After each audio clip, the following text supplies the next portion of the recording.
You are listening to the Fancy Free podcast where my guests and I tell our most embarrassing, funny stories so we all feel less alone in our imperfections and forge connection through vulnerability and humor. I'm Joanne Jarrett, and I am your host, and today I have with me Samantha Walljasper. Samantha is a happily married mother of 4 wonderful children. Her desire for many years has been to become a writer for a variety of genres. Since she became a stay-at-home mom last spring, her husband has really encouraged her to start following her dreams. She has a variety of interests that she's started pursuing, from photography. She says all of her books have original photos for cover art. That's awesome. To poetry, from children's books to writing articles on various topics, which you will see reflected in her works.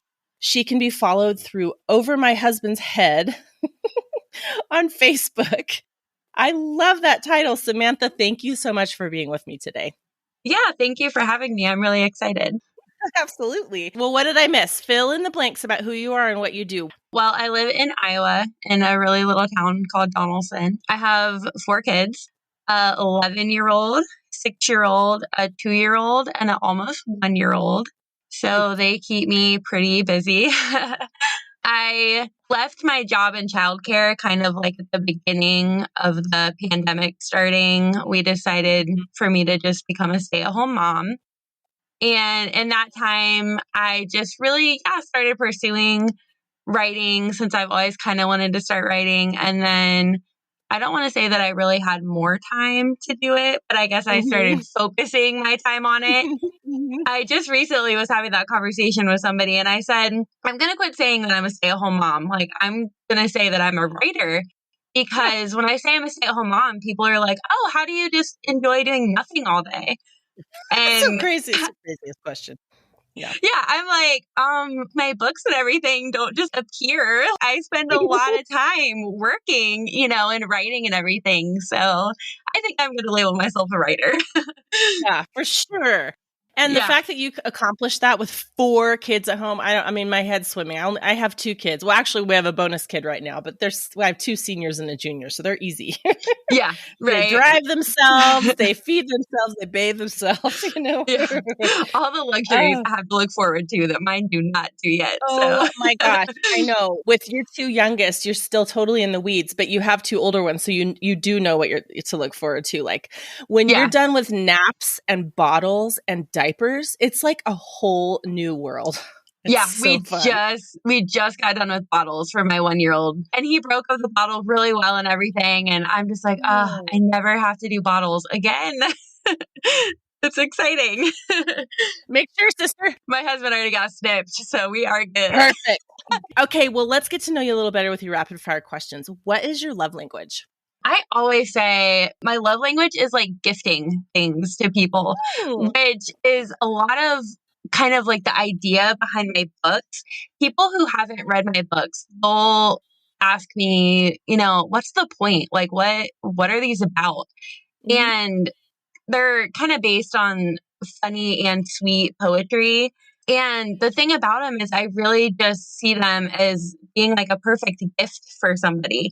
And I only have a few out so far, but I have so many just working titles, just so there will be one for everybody. I have 4 weddings this fall to go to.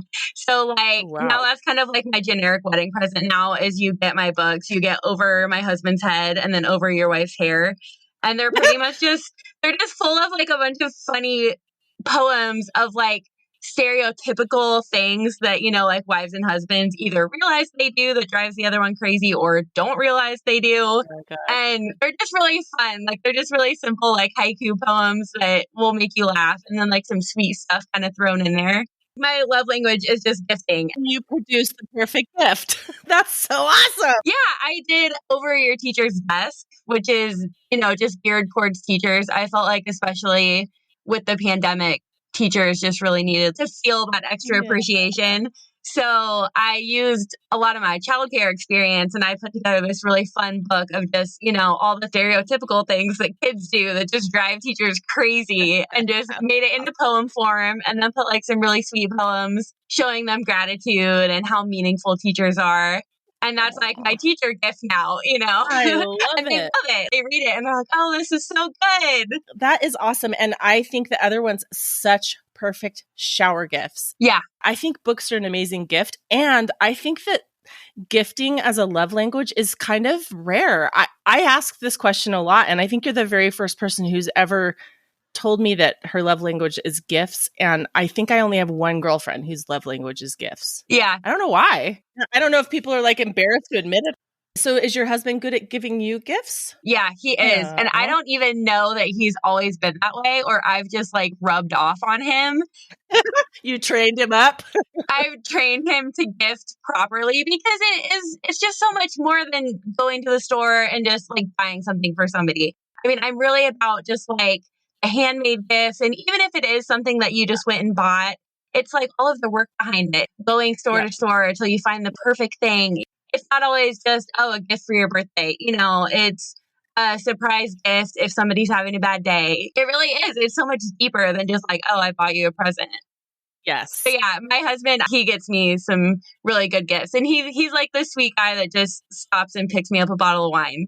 Oh, I think I probably rubbed off on him, or like he always had it in him, but I kind of brought it out in him. Yeah. He has skills. Who knows where they came from? But that's so cute. Okay, what TV show are you hooked on, or what was your favorite binge watch?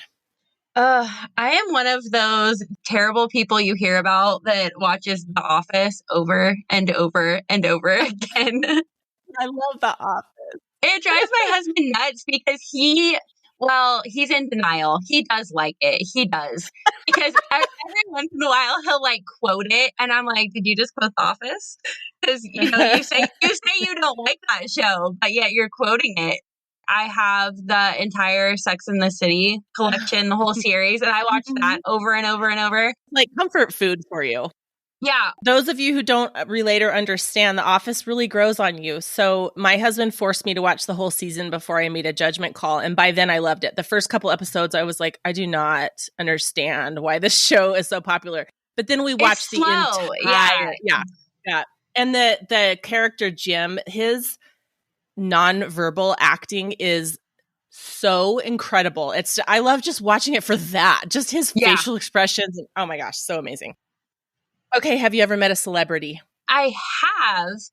The one that really stands out to me is Kurt Warner, a football player. I consider him a celebrity. He is actually from Burlington, Iowa, which is my hometown. And my little brother, he has muscular dystrophy. So we went on this really amazing vacation, a Make-A-Wish trip to Disney World. Wow. And Kurt Warner, he has a foundation. I think it's called First Things First. And it's like a really great foundation, for kids. And they scheduled just this awesome trip for us. So we actually went to Florida for like a week on vacation, and we got to spend the whole time with Kurt Warner. Yeah, it was so cool. Like I tell people this, and they don't even believe me. They're like, whatever, that didn't happen. I'm like, yeah, it did. Like we got to spend the whole week with his beautiful wife Brenda, and they have like 7 kids that are all really sweet. And I mean, this was years ago. I was like, I think just coming into high school. But I mean, it really stuck with me.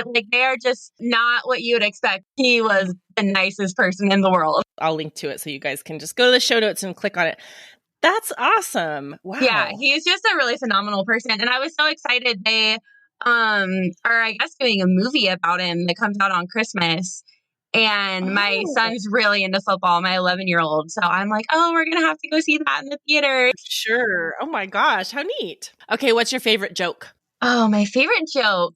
Okay, so I'm going to tell you about the joke, but I'm not necessarily going to say the joke. And there's a reason for it, because I will butcher it. I will. And I'll butcher it, and then it won't be funny. But if I explain it, it will be funny. So we're going to go that route. It's been my favorite joke ever since I was a little kid. My dad told it, and my dad had a stutter. His stutter was really funny because sometimes he could, just have a whole conversation with you and he wouldn't stutter at all. And then other times, he could not spit out what he was going to say. It would take him forever. Mm-hmm. So he had this joke that he would tell, and it's about a stuttering Bible salesman. Basically, the gist of the joke is that they were kind of apprehensive to hire him for the Bible salesman job because of, his stutter. And after his first day of work, he just did so well selling the Bibles that they were like, oh, wow, we're glad we gave you a chance. So they kind of were still like, maybe it was beginner's luck. And then the next day he sold a bunch of Bibles. And in the first month, like he had sold more Bibles than they had ever seen. So they were like, wow, we need to figure out what his secret is. He must have a really good sales pitch that he needs to share with all of our other Bible salesmen. So he got called into the office and they did a meeting and they asked him to give them a rundown of what he does. And basically he goes up and strikes a conversation with them and asks them about the weather and all these things. And then finally he tells them that they can either buy a Bible or he's going to read the whole thing to them, which would obviously take a while because he stutters. So my dad telling this joke, and it would take him forever to get through the joke. It was just so funny. It always made me laugh. I love the fact that he, as a stutterer, had a joke he loved to tell about us. That's adorable. I love it. I actually wrote a book about that too. You did? Yeah, it's called Chucky, the Stuttering Newspaper Salesman. My dad's name was Chuck. His name is Chucky, and he's a duck, and he goes around selling newspapers. And it's basically just the equivalent of that, but I changed it and kind of made it kid-friendly. And it's actually a really cool book that you can like do your own illustrations in. Kind of like a coloring book, but there's no pictures at all. The kids just do their own illustrations, and yeah, you can buy it on Amazon. How fun. Okay. Yeah. You guys, I'm going to link to all of her books on Amazon, and then we will have a contest if you join the Fancy Free Podcast email list, which is not a big commitment because I'm way too lazy to send out emails very often. I do it like every few months. But every time there's a Fancy Free Tribe email newsletter, if you read the whole thing, somewhere in there is hidden a way to win a prize. And just recently I sent one out and a gal won a dress from my loungewear line. And actually I have to admit to you guys, she was the only one who did what the secret instructions were with, buried within the one-page newsletter. And I was like, okay, well, that gives me an idea of how many people are reading them, but how can I get more people to read them? I can continue telling people that if you read them, there's a secret of how to win a prize. So the next time I send out a newsletter, the trick will be how to win one of Samantha's books. Oh, that's so awesome. Love it. Yeah. Okay. What is your home decorating style? A crime has been committed. Somebody robbed Hobby Lobby with good intentions and then left everything sitting on their kitchen island. That's funny. That's my style right there. And stacked it up in your kitchen and left. Yeah, Hobby Lobby was robbed. That's my new style. Oh my gosh, that's so funny. Well, as you know, the point of this podcast is to share our not so fancy stories with each other so that not only we remember we're not alone, but also we demonstrate how bonds can be forged through sharing these stories and laughing together and realizing that we're all a lot more alike than we are different. So what do you have for us today? What is your not so fancy story? It's so funny to me because thinking about that question, I was like, oh my goodness, like I'm embarrassing all the time. When am I not embarrassing? Yeah, I'm like, let me take a step back. This has to be because the first thing that came to my mind was last year, there was a field trip that he was 10 then, but now 11-year-old was going on. And his teacher asked who wanted to chaperone. And I was like, ooh, me. And she's like, yeah, definitely. You'd be a great one. I'm going to put you down. And my son freaked out. He was like, Mom, you cannot go on our field trip. What? I was just really shocked because when he was younger, he would get upset. Like if I had to work and I couldn't get off work for a field trip. Usually they're proud to have their parents. Yeah. So now I'm a stay-at-home mom and finally have all the time. So I was so excited, like first field trip that I'm a stay-at-home mom. And he's like, no, like you are not coming on my field trip. And I'm like, why not? And he says, because you have a swimsuit with my stepdad's face on it. And I'm like, okay, that's legit. I ordered me and my husband swimsuits and mine has his face all over it and his swimming trunks have my face all over them. But it wasn't a field trip to a pool. I'm like, I'm not going to wear that swimsuit on your field trip. what does that have to do with anything? I don't know. That swimsuit purchase has disqualified you from being a cool mom, even in non-swimming circumstances. Right? So then that field trip, actually, the chaperones had to be canceled because of COVID. We didn't even get to go. But I was like, payback. Then they had biography day at the school. So I made this tank top for myself that said Axton's mom has got it going on. And I wore it to biography day. And he was so mad. He was like, why would you do that? And I'm like, this is payback for telling me that I couldn't come on your field trip. Anyway, point being. I'll show you how to be embarrassed to your mom. Yeah. So I'm thinking about this question and I'm like, okay, but this has to be something where like I'm embarrassed. Like I'm embarrassing my children and my husband, just constantly, but this has to be like my prime embarrassment. And then I thought of the perfect story. I really dug deep. I'm like, when did I want to crawl under a rock like the most? And this is the one I came up with. This was a few years ago. We moved. So my son goes to a different school now, but this was at his old school where we weren't as social as we are now. I mean, the school he goes to now, there's a lot more people there that we kind of know personally and things. And his old school, we didn't know a lot of parents in his grade. So he got invited to a birthday party, a kid in his class that we didn't know. We didn't know the parents or anything. So we go and it's me and my son and my ex-husband and my daughter, which sounds really weird, but me and my ex-husband get along really good. Like we're both remarried and have other kids, and we're just we're one big, weird, happy family. Oh, that's awesome. Yeah, it's really great. We go to the first part of the party, which is in this banquet room. And we walk in there and it is a big birthday party. I mean, I think this kid's whole entire class was invited. There definitely was family there and family friends. It was probably the biggest kid's birthday party that I've ever been to. So we're already just kind of out of our element because we don't know anybody, which I think that's why my ex-husband went with me, because I was like, I can't go to this party alone. you got to come. Somebody has to come with me. And he was the unlucky one that day that probably didn't have anything else he had to do. Drew the short straw. Yeah, so he had to come. So we're already kind of the weirdos just sitting, over by ourselves while, our son Axton, he's running around playing with the kids and whatever. So that part's already just kind of awkward because we're trying to kind of be social a little bit. Yeah, it's painful. It's weird, somebody I think walked up to us and was like, oh, your daughter is so cute. And he's like, that's not my daughter. We're divorced. And they're like, what? And we're like, okay, we're making people uncomfortable with our sense of humor that they don't understand. So we're already not making a good impression.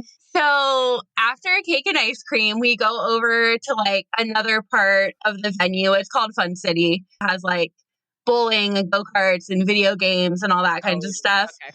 So there is this big room. It's basically a big jungle gym and ball pit. It's huge. There's these really big slides and everything. And just the kids can go in there and go wild. So the second part of the party is that everybody's going over there to play. And keep in mind, this is pre-pandemic. So this place is just crawling with children and parents. I mean, it is just jam-packed in there. So we're kind of both just walking around following Mika, my daughter, because she was 2. And she wants to go down the slide. Well, she was still a little bit too young to go down this big slide. So I'm like, okay, I'll take it, So I go up there. She sits on my lap. We go down this slide. I immediately hear the worst noise I've ever heard in my life as we're nearing the bottom. And it was my leggings ripping. Oh, no. They completely just ripped. And I'm not wearing underwear. Oh, no. I'm not one of those people that's always like, oh, I go Commando all the time. I don't. I mean, this was years ago. I don't think leggings were as popular then as they are now. They were kind of a new trend at that point to where it was weird. You're kind of oh, well, I can't wear just, like brief underwear because what if people see my line? Lines. Yeah, what if that'd people be see ugly. my line on my leggings? And then it's like, oh, but if I put on like a thong, what if they can tell I'm wearing a thong and then I'm wearing a thong? Yeah. It was like that awkward, I'm just not going to wear underwear. So naturally, that's when my leggings rip is like the one time in my life that I chose to not wear underwear to a child's birthday party. Packed with all these people that you don't know, but you're kind of trying to get to know. Oh my gosh. Yeah. So I just stand up and like I don't even know what to do. I didn't have on like a tunic length shirt or anything like that. I mean, I just had like a normal shirt on. I did have on a tank top under my shirt. So I'm just like trying to pull it down far enough and I pull it off and make a diaper out of it and tie it around something. I had to walk like all the way back around to get out of the slide area over to where the chairs were.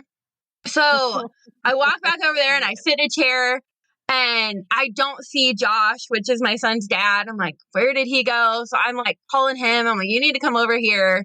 Because then my daughter's still like running around. Unsupervised. Yeah, you cannot explain to a 2-year-old, you need to sit here for a minute. Mommy can't let the whole birthday party see her bare butt. You can't explain that. Yeah. She's going to say something about it real loud if you'd let her in on the situation. She will surely make it worse. Yeah, and she wants to go play. She wants to go down the slide again. Josh, get your butt over here. Mika's at large. Yes, Mika's at large. That's perfect. So he comes over and I'm like, okay, this child that you didn't birth is now your responsibility for the remainder of the party because I have to sit in this chair. Like, I can't get up. Or option number 2, you can take off your shirt and then we'd look real weird. I can tie your shirt around my waist. You can go around this party shirtless. Like, take your pick. Either one's happening because we have no other options. So, or we leave right this minute and drag our kid out kicking and screaming. Yes. So I'm just sitting there then at this point. I can't move. And then I just look like the mom that's just an antisocial bump on a log. All the other moms are standing around like chit-chatting and I'm just sitting there awkwardly. And then I keep getting on my phone because I just looked so awkward if I wasn't. Right. You got to look busy doing something. Yeah. Then I look rude that I'm on my phone. And I think there was one mom that approached me. Oh, you're Axton's mom. And I'm like, yeah. I told her and she really just gave me that judgmental look. What? No. Yeah. I would be like, let me run out to my car. I'm sure I have 16 dirty outfits in there that you can wear. Yeah. Well, way to make me feel even more awkward. I mean, I don't know. Yeah, I should have worn underwear to the child's birthday. I didn't think my leggings were going to rip down the back. Right. I did not think about all of the possibilities. Yeah. I mean, who thinks their pants are going to get torn off, right? Yeah. I did not think I was going to get attacked by a slide. You're kind of lucky you didn't get injured. I mean, I'm like, what made the leggings rip? It's a good thing it didn't attack you. Well, yeah. I don't know if it just snagged just right. And I mean, they were pretty thin leggings, I guess. Gosh. But do I want to say it traumatized me? No, but maybe it might have. I don't think I've gone out in public in leggings without underwear on since then. So there's some kind of internal trauma that's occurred from that. You definitely learned. Like, panty lines are not as bad as bare bottom. Yeah. So I sat in this chair for the rest of the time the kids were running around, which was probably only an hour, but it felt like 7. Then as we're leaving, I still have to like try to walk out of there, like pulling my shirt down. Oh gosh. It was so awkward. Like, give me your ex-husband. Hug me from behind after we already told everybody we're divorced. Yeah. At that point, Josh is like, thank God I divorced you. Now I know why. Like, I'm not helping you cover this up. I'm not even walk with you. Yeah. What a disaster. I can't think of a time that I've been more embarrassed than that. I kind of enjoy embarrassment to a point. It's kind of fun, but that wasn't fun. Oh my gosh. So breezy. Yeah. Oh, Samantha, I'm so sorry that happened to you. I started a support group. It's fine. You're getting through the trauma one day at a time. Yeah, ripped leggings are us. Oh my gosh. I have to tell you, I am glad I'm not in birthday party season of my life anymore. Yeah. That must feel very good for you. It's amazing. And I'm sorry that you've had so many children. You're going to have to go to a lot of birthday parties. I mean, for me, it was like the saving grace was always the cake. When the mothers are like passing the cake out to the kids and then they're like, would you like a piece of cake? I'm like, yeah, that is why I'm here. And then I'm the only mom standing there eating cake. And then I'm watching my kid. And as soon as she's done, I'm like, I'll finish that, honey. Yeah, I am that mom too. I am always I'll take a piece, mom. And then my husband, he's full of it because he says he doesn't like sweets, but he does. I'll look in his lunchbox and there's like candy bars and he's always like, make me brownies. Like he loves sweets, but he says he doesn't. If we're at an outing like that, he's the guy that's like, no, I'm okay. I don't want a piece of cake. And I'm looking at him like, you're not eating half of mine. Sorry. Well, no, he won't eat half of mine. It's the fact that I'm the only fatty there that's like, give me some cake. Give me cake. Give me a corner piece. Give me the one with the most frosting. That's right. I'll take seconds. Yeah, and the other moms are like, no, I'm okay. I had some carrot sticks for lunch. So I had a glass of water 5 hours ago. Yeah. So I'm looking at my husband like, you're going to eat cake with me. So I don't have to sit here eating this cake alone. Take one for the team, buddy. Yeah. And like, don't eat it if you don't want it. Just walk up here with me and get it. And then I'll eat it when we sit at the table. I don't care. I'll eat it after I eat mine. Yeah. Just don't make me walk through the cake line by myself, buddy. Yes. If we lived in the same town, I would totally go to birthday parties with you. So you weren't eating cake alone. Oh, Lordy. If it's my kid's birthday, I make way too much cake. Everybody comes and nobody eats it. My daughter, she wanted a crazy cat lady theme for her birthday. Oh my gosh, how cute is that? Yeah, I didn't like it when she first told me. And that's because for months, she was telling me that she wanted a Christmas birthday. What? Well, when she first said she wanted a Christmas birthday, I was like, no. And then I'm like, well, okay, her birthday's in July. I'm like, Christmas in July could actually be a really cute theme. Yeah, she's creative. Wow. Yeah. So I was like, okay, I'm actually into this. So then for months, I thought it's what she wanted. And then like 2 weeks before her birthday, she's like, I want crazy cat lady birthday now. I'm like, you're like, no, I'm sorry. I've already put up the Christmas tree. Right? No, I mean, lucky for her, I'm a procrastinator, so I actually hadn't done anything yet. I mean, it was in my head, though. Planning inside your head, that takes a lot of work. That's like the thing that you do while you're procrastinating. Yeah. Yeah. So I had put all of the work into planning in my head, but not actually done anything. So lucky for her, it was doable to change the theme. So we did Crazy Cat Lady Party, and I made an entire cake that said meow, like each letter. But it was so much cake. And you're like, I'm going to have to eat this because there's no way this cake I made is getting thrown away. Right? For like a week, my kids are like, what's for dinner? I'm like, cake. That's awesome. Just kidding. You can have ravioli for dessert, but you're ravioli for dessert. Oh, that's so cute. Oh my gosh, you're funny.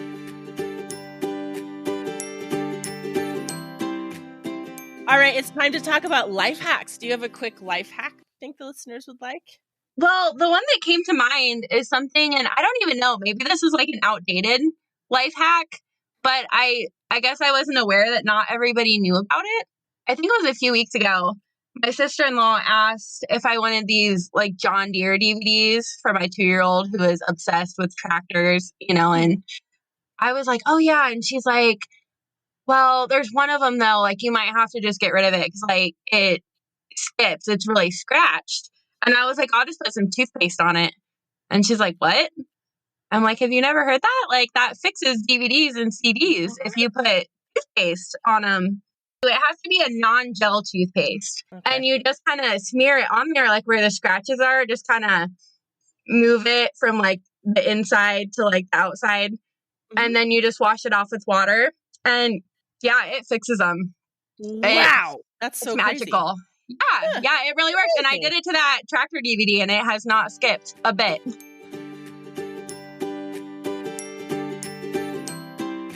Do do you have a crazy coincidence for us? Yes. Yay. I do. My dad, he passed away of cancer almost 6 years ago.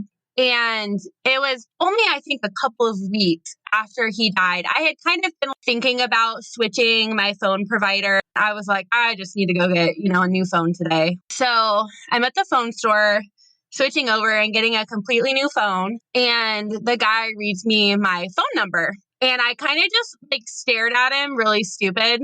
I was like, what? And he's like, oh, I can give you a different number if you don't like that one. And I'm like, no, that number's good. I just need a moment here. I was starting to tear up. So the phone number he gave me was the exact same last 4 digits of the phone number that my dad had my entire life. Oh. His landline phone that he always had in that house that we had just disconnected not that long before that. He had only been passed away for 2 weeks. And I was like, that is the weirdest thing in the world. I will never get a new phone number. It's my phone number for life now. Oh, that's so sentimental to you and The meaningful. And I love cell that. phone guy probably thought I was nuts. I was crying. And I'm like, I just have to tell you this story. It's a coincidence or my dad wanted me to have his phone number. I don't know. It was just too crazy. It's just special. I love it. Yeah, It's my favorite coincidence. What is one surprising thing about you that nobody would be able to tell just by looking? I don't mean it in a conceited way or anything like that. But I think that people are surprised when they actually talk to me that I'm intelligent. I'm actually a very smart person. But I think that just, people see me and they're just like, oh, she just looks like she's a dumb blonde. She just has this this bubbly, nice personality and she's blonde and she's probably not that smart. But I actually am. I'm I don't have to wear my intelligence on my sleeve because I'm secure like that, okay? Yeah. I actually relate to you on this one because I come off as a ding dong. I mean, I'm like a self-professed ding dong. Yeah, I'm the biggest same. ding dong. But I doesn't mean I don't have my intelligence, and I save it for I save my intelligence for a rainy day. Yeah. I just like to have fun. I don't have to put it out there first. Yeah, exactly. Yeah, me and my husband always say we're simple. We just appreciate the simple things that make us happy. We just like to have fun. We just like to be simple, but not all the time. Right. It doesn't mean that you're not capable of whipping out a philosophical analysis now and then. Yeah. I've actually had people say that to me oh, when I first met you, I didn't think you were this smart. I'm like, thank you. I don't, okay. Okay. I'm complicated. Okay.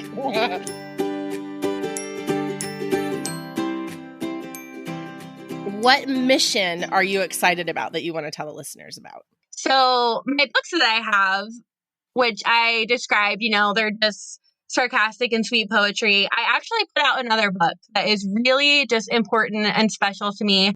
And it's the exact same setup of my other books, but it's a serious one.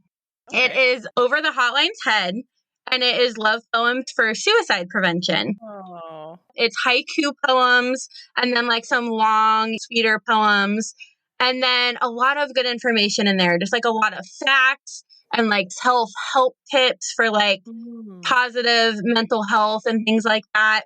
And today is actually World Suicide Prevention Day, September 10th. That's just a cause that's just really, special to me and close to my heart. And I have a really small family, and my dad was an only child, and my mom had one brother, and he committed suicide almost 11 years ago. Oh my gosh. Yeah, it's been almost 11 years, but it really is impactful on people's lives. And I have a really good understanding about that. So I was like, okay, I'm not the most influential writer in the world yet. I just started releasing books, but I was like, if I can release a book that is angled around, suicide prevention and positive mental health, and if it can even just save one life, then that is worth it to me. Yeah, for sure. Tell my listeners the titles of all of your books and where they can find them. My first ever book that I did, it was actually a book on Kindle, and it is a interactive photography book for kids. Oh, it's called Miscellaneous Reflections. And then Over My Husband's Head was my first poem book that I put out, which it was kind of funny because I say, you know, like he's really just inspired me to write. And what kind of happened was I'm one of those people that I'll post, you know, like on Facebook, just like sappy love song lyrics. And like me and my husband are just really annoyingly cheesy and romantic. And I don't even care. I don't care if it annoys people. I'm going to keep doing it because I just love it. So one day I was in the pickup line at my kid's school and just like a random song came on. I think I'd heard the song before, but maybe not for a little while. I don't know. And it just reminded me of him and it was cute lyrics. So I posted it on Facebook with like a really funny picture of him. I think it was the picture that I put on my swimsuit. He's making like a ridiculous like cross-eyed face. I love it. Yeah. So I posted these song lyrics and then this funny picture. And then later on, he kind of laughed like, hey, thanks for posting that picture, you know? And he was like, what you wrote with it was really good though. And I was like, that's a song. Like, duh. I didn't write that. And then he was like, oh, he's like, I thought you wrote it. He's like, I don't know why you only ever post, you know, song lyrics and stuff. Like, why don't you post things that you write on there? And I was like, well, maybe I will. And nobody's ever challenged me like that before. And then not long after that, I wrote him this cute, long, like sappy love poem. And he read through it and he was like, oh, it's so sweet, you know? And he's like, there's just one part. I didn't really get this. Like, what does this mean? And I had to like explain it. And I was like, it went over your head. And then that was how Over My Husband's Head kind of started. And then naturally I had to do Over Your Wife's Hair, of course. And then the one I did after that is called Over My Grandpa's Recliner. And it is kind of a collaboration between me and my grandpa. And then I did Over Your Teacher's Desk, which is the teacher appreciation book. And then Over the Hotline's Head, which just came out. Well, I mentioned the Chucky the Stuttering Duckling. I have some other books called Illustrated by You Books. And they're that setup, which is like a story. And then kids do their own illustrations. I have a huge list of working titles. My pediatrician was like, well, we need a pediatrician book. I'm like, you're right, you do. I will get on that. I kind of see my books in the future. Like I imagine them kind of like how you would see like greeting cards in a store, like a rack of just like books for just, you know.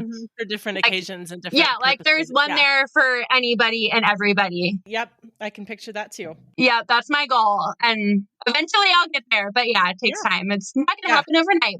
Oh my gosh, Samantha, you are a hoot. This was really fun. Thanks. Thank you so much for being with me today. Yeah, thank you for having me. I was really excited.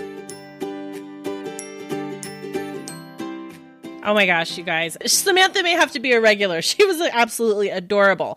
Make sure that you check out the show notes for today's episode at fancyfreepodcast.com/episode 122, where I will link to all of Samantha's books and all the places you can find her online, and then the other things that we mentioned that you might be interested in. Remember to follow Fancy Free Podcast wherever you're listening so that new episodes pop into your feed each week. And if you're interested in the Fancy Free Tribe newsletter and an opportunity every time I send one out to win a prize, then go to fancyfreepodcast.com, scroll all the way down to the bottom, leave your first name and your email address. I promise I won't spam you. In fact, I'm pretty lazy. I think I skipped 6 or so months with the newsletter. Sorry about that for anybody who was waiting for it.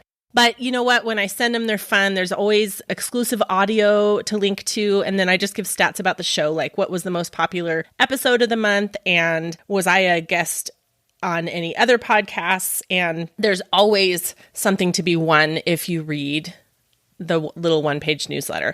So this last month, somebody won a maxi dress from Shelfie Shop. So that was kind of exciting. Speaking of Shelfie Shop, make sure you check out Shelfie Shop at SHELFIESHOPPE, where you can buy the coziest loungewear on earth. Every piece has a built-in second layer up top, which is a really nice shelf bra. And every outfit has a pocket for your phone. If you use the code FANCYFREE, you'll get free shipping.